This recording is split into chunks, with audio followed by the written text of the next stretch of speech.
Hey YouTube! If you don't know me, I am a game developer, an animator, and I basically just do whatever I find fun. And I'm definitely not anonymous about my love for making horror games.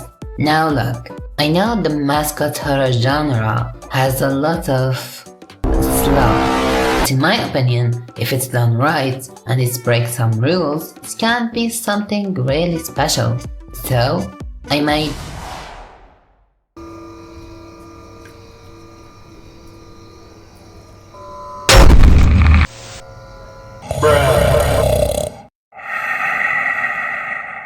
FERALPALS Chapter 1. Okay, so a long time ago, Kid Polypaw was super into this stuff. The big boys, Five Nights at Freddy's, Bendy and the Ink Machine, which actually inspired me to make this absolute junk of a game called Helator, which I'm planning to reboot by the way. But one game stood out in its own weird way, and that game was Slendy Zubbies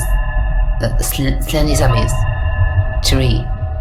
Yeah, you see, Slendy Zubbies was an interesting series for me. I never grew up with Teletubbies and I had zero nostalgia for them.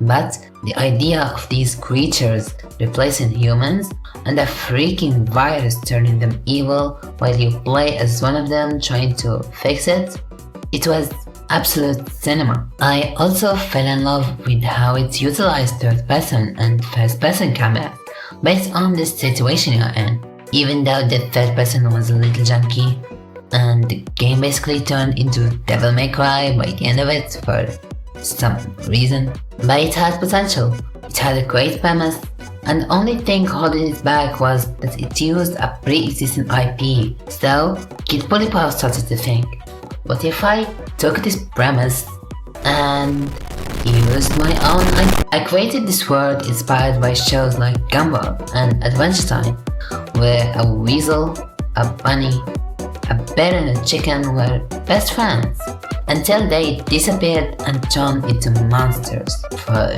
some reason, and you play as a detective dog trying to solve the mystery.